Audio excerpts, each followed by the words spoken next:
Greetings to those who watch below. Today's creepypasta story time is a tale of how sometimes you just can't escape bureaucracy. But before we start, I'd like to say a huge thank you and give a massive shout out to Steffi Ray, Wicked Witch, Jess Black Curtin, Lisa Watts, Lefty Kim and Christina Groves for being those who dwell below. An exclusive channel membership that gets you shout outs at the start of every video. So now please sit back, relax and enjoy You Can't Argue with the Statistics by Jamie Carson.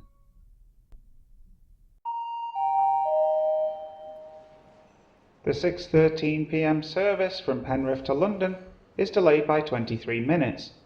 Grand Central Trains apologises for any inconvenience caused. Mumbles a distorted voice over the tannoy speaker. Daniel clutches his weekend bag in one hand, the tattered leather handles worn away from excessive use, feeling uncomfortable in his sweaty palm. In his other hand is a can of lukewarm local ale, left over from the stag do shenanigans of the night before. A long sigh exits his mouth as he deals with this minor inconvenience during an epic come-down, making life's little problems seem 10 times worse. He sits on an offensive lime green bench and pulls out a Marlboro Red cigarette from a crushed packet that he taps twice on his leg for no other reason than he thinks it makes him look cool. It does not. With his hand shaking from the 4th day of excessive drinking, Daniel places the fag between his dry, cracked lips, hoping to smoke the oncoming fear of his cumulative hangover away. Fucking stag doos, fucking trains, fucking fuck, he mutters under his breath to no one in particular while lighting up, ignoring the faded no smoking sign on the platform that has been battered by the violent North England weather. This was Daniel's 2nd stag do this month, and his 6th so far this year. It was only May. He is 31 years old, but feels physically 15 years older than that, yet somehow has the mentality of a university fresher. He is single. His favourite drink is Guinness, something easily identifiable by the dry black edges around his mouth and the charcoal shade of his bowel movements. And he has a modestly paid job, earning 44.5k a year, in a beige office that deals with data analysis. To most, he is an average man with an average name. But there's another side to Daniel that those around him don't know. Something that is common, yet paradoxically perplexing. It's nothing that he would boast about on his pretty inactive Tinder profile, but it is something that has become more popular for men under 45, and is 75% more likely to happen to his gender specifically. Daniel wants to commit suicide. He doesn't want to kill himself in the figurative social media sense of, OMG, I want to die, lol. He literally wants to perish. It's the last thing he thinks of as he falls into a restless slumber, the first thought that starts a new day, and the nagging idea that bounces off his cubicle walls like a grim game of Pong. Rope, knife, pills. He's considered all the big players to exit this world, but they all seem a little too drawn out and a little too expected. But standing here on the edge of a platform feeling like he does, he considers jumping out in front of a train and bursting like a fleshy water balloon. Quick, easy, and dramatic. Daniel doesn't know why he wants to die, which makes him want to die even more. His life is perfectly adequate, and when compared to most of the Western world, he lives a very comfortable existence. But that's where the problem is rooted. Existing. He didn't feel like he was truly living. He completed his 9 to 5, got the 37-minute tube home, had a wank, scoffed a high-quality microwave meal, then nursed himself into a drunken coma by sinking 6 cans in bed, while grand designs acted as background noise, all the while stalking secondary school flings on social media.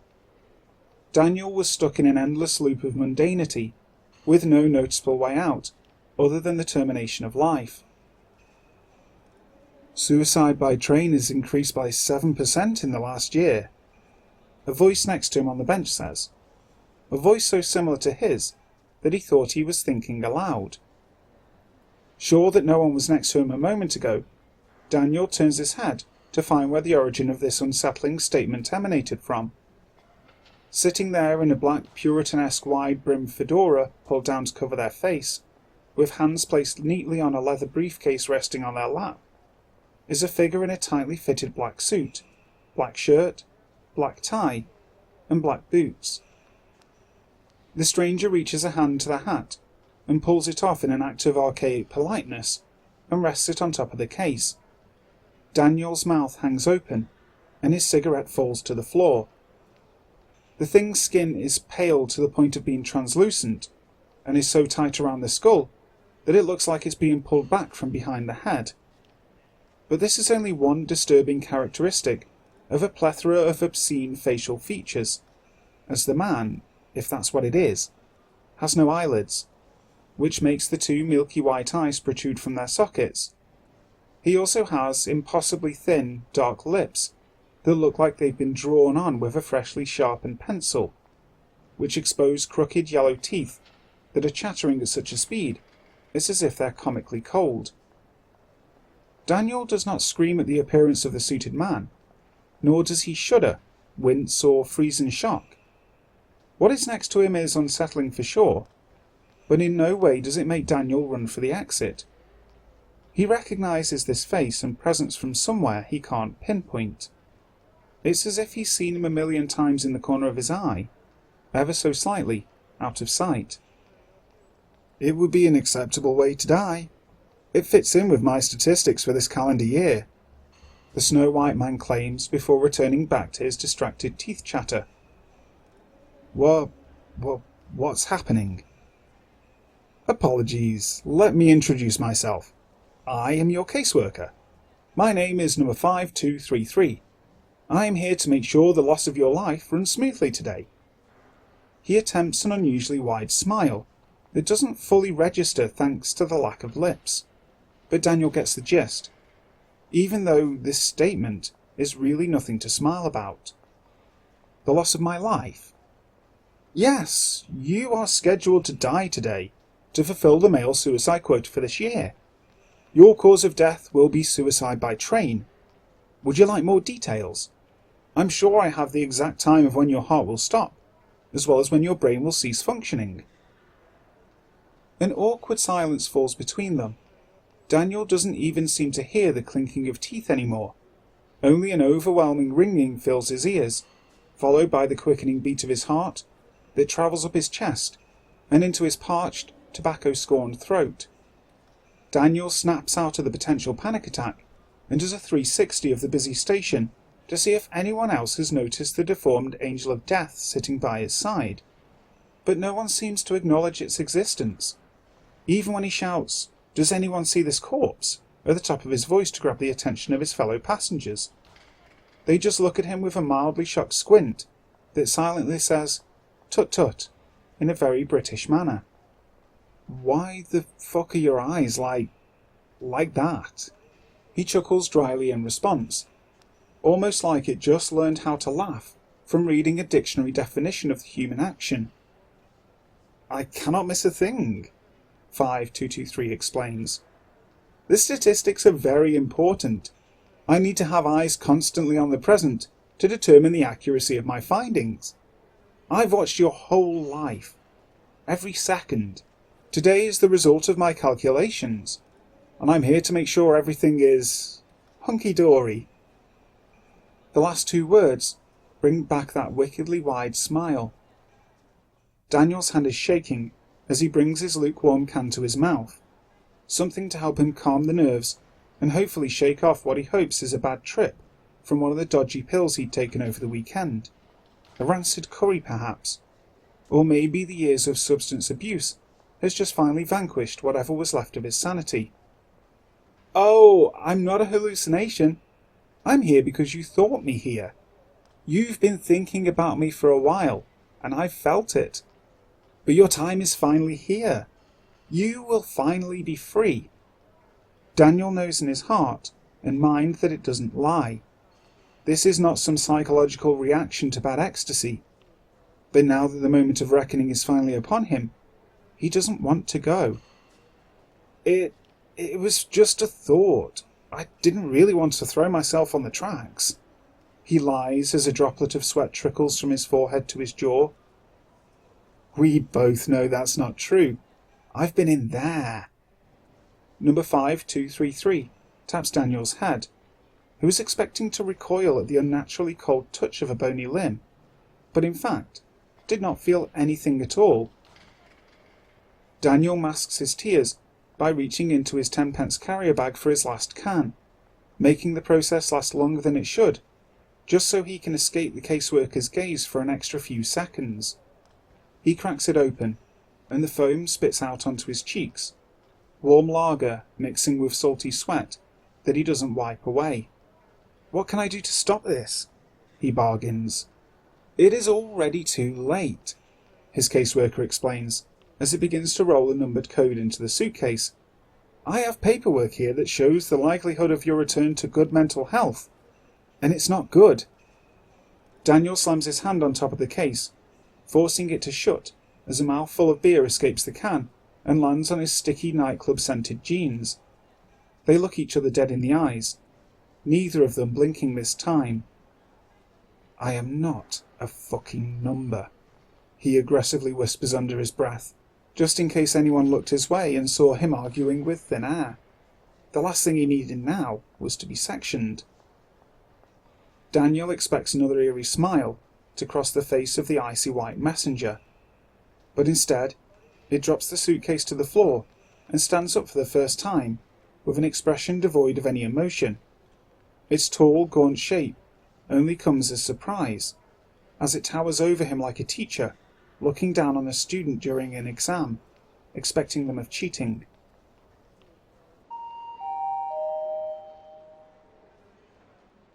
Please stand away from the edge of the platform. The next train will not be stopping here, says the tannoy speaker. But death is so easy, it says.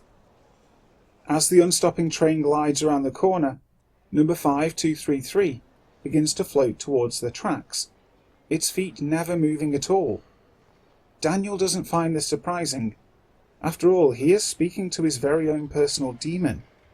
However, realizing that a shadow isn't being cast on the ground as it hovers to the edge does make his penis shrivel. Look, it pleads. It levitates down onto the tracks and turns toward the oncoming locomotive, arms outstretched, ready to embrace hot metal at 120 miles per hour. Daniel looks on transfixed, wanting his new companion to be torn apart, not only because this surreal ordeal would be over, but because he wanted to experience death up close, to see, smell, and taste what he thought he craved. If this thing had eyelids, Daniel is sure it would have winked at him. The train collides into the thing in the suit, but no gore splashes the platform. Instead, clouds of black smoke explode from what once took the form of a man, which caress and travel down the side of the train as it makes its way through the station. This smog starts to make its way towards the bench Daniel sits on, which he clutches now with jittery, sweaty palms. First it is shapeless, but a form of a hand starts to take shape. A finger becomes clear, and it moves back and forth as if to say, "Come here." Daniel does not. Instead, he storms to the station bathroom to get away, knowing that he cannot escape something which is obviously in his head. But sitting there on that cold bench being groomed into killing himself was making him want to do it, just to get that thing away from him. He didn't want to be in a world where something like that could have access to his darkest thoughts. Daniel splashes ice-cold water from the one working rusty tap in the bathroom and looks into the mirror, only to find that his reflection has been stolen and replaced with that of 5233, straightening his chunky black tie. What's the problem? Before you were born you weren't alive. You're just coming full circle, the caseworker says, as its hand comes through from the mirror and rests on Daniel's shoulder in an aid to comfort him. The void is so nice and warm.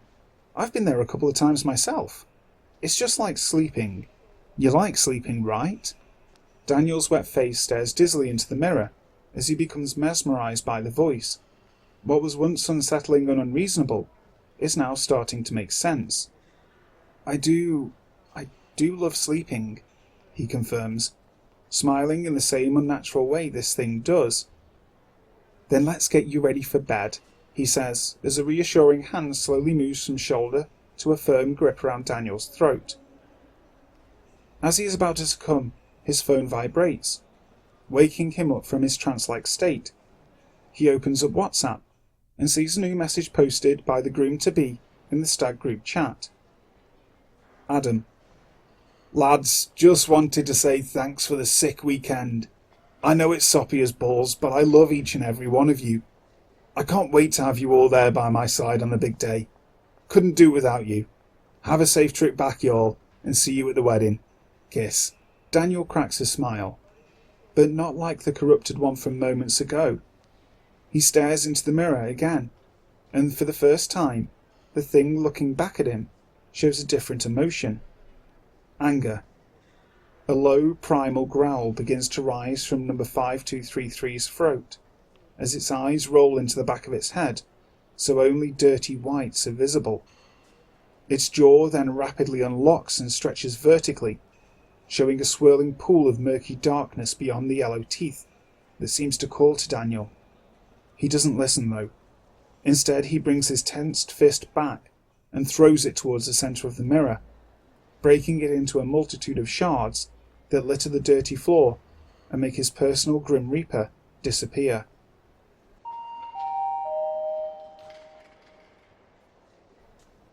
The delayed 6:30 p.m. train to London Euston will shortly be arriving on the platform. Please stay away from the yellow line, says the conductor over the tannoy. Daniel wipes a rogue tear and nurses his grazed, bloody hand. I'll be okay, he whispers to himself, now fully believing it. Daniel returns to the bench to grab his bag and walks to the beginning of the platform to find the correct section to board the train, eager to sit down in his reserved seat and make plans for a positive future, free of substances and life choices that have put himself in this self-destructive mindset, but not after one last drink. He fumbles around in his bag for his final can and opens it with a satisfying crunch, thinking to himself that he's never deserved to beer more in his life, but also that this would be his final drink if he were truly to get on the road to recovery. He sticks his head back and takes that first fizzy swig, but instead of instant satisfaction, a wave of panic engulfs him as he belches up a sour bile and an attack of acid reflux. He looks down to the ground to spit it out and sees a white, skeletal hand emerge from the tracks. His caseworker tries to pull himself up to the safety of the platform by latching his unnaturally long fingers around Daniel's ankle. This time he can feel the touch, and it sends lightning bolts right up his spine and into his head, making his scalp tingle like thousands of tiny needles are stabbing it repeatedly. Please, sir, I must insist that you step in front of that train. I'm simply doing my job, it says with mild annoyance. His breathing intensifies and loses its steady rhythm, an hors d'oeuvre to an inevitable panic attack. He turns around for assistance he knows he cannot receive, only to notice something that definitely wasn't there before. More caseworkers, hovering around a few select people. A teenage girl that's picking a fingernail past its wick. A solo father with bags under his eyes being accosted by 3 screaming toddlers. And a homeless man with a brutally honest sign that reads, "Need pounds for booze." Unlike him, though, they seem to be blissfully unaware of the tailored monsters intruding on their lives. Why is no one else seeing this? Because it is not their time. They are just being prepared for their exit, the caseworker softly says, intensely glaring at Daniel with no way of blinking. Their worlds are not yet ready to meet. But you are ready. You have been chosen to help fulfill this year's statistics. Your death will have meaning. The comfortable numbness that washed over Daniel in the bathroom returns, warmly inviting him towards the tracks to become just another statistic. But the human mind is a curious thing, because when we get what we thought we wanted, most of the time we realise we never really wanted it in the first place. Eternal darkness is just a couple of steps away. And with that stark realization, he realizes his life of normality didn't have to be normal. It was his need to self-anesthetize through soul-destroying vices that warped his views of what was existing and what was living. Sadly, this epiphany often comes at the 11th hour, when it's too late to turn back the clock. No, I choose to live, you pasty motherfucker, Daniel shouts as he shakes the tight grip from his ankle. This is my choice and no one else's, and I choose to get better. I am more than a number. Daniel drains his can, drops it on the floor, and goes to kick it at 5233 in a petty act of defiance. But this rebellion fails. After the deadly mix of one too many cans of 5.6% craft lager and a mental spasm of terror, he becomes unsteady on his feet. He loses his balance and tumbles forwards onto the track, hitting his head on steel as the delayed 6:13 p.m. from Glasgow finally storms toward the station. Number 5233 pulls himself to safety, leaving his work on the rails. He looks down at another successful case. Accidental train deaths resulting from drunk, negligent behaviour will be up by 4% this year, and alcoholism in young men aged 18 to 35 expected to rise by 13%. He says, staring into Daniel's confused eyes, just before the passengers on the platform shriek from seeing and hearing his body crushed by the force of the 466-ton train, breaking his bones and squashing his internal organs. Rather than the water balloon effect he was hoping for, this is a much slower and intimate way to go, seeing as the train was slowing down as it made its approach. It looks more like squeezing the last bit of toothpaste out of the tube. 5233 returns to the bench and picks up his briefcase and hat, placing it on his head before marching to the exit, satisfied with a day's work. You can't argue with the statistics, he says before returning to an erratic teeth chatter, which slowly fades away into the sound of sirens coming for the drunk man who was talking to himself a little too close to the tracks. Hi there guys, thank you so much for listening to this video. I really hope you enjoyed it. If you did, make sure to hit the like button, and also if you haven't already, please subscribe to the channel, making sure you hit the notification bell so that you know when the next video goes live. I'll be back tomorrow where we're going to continue our paranormal road trip of the USA. So, until then, sleep tight.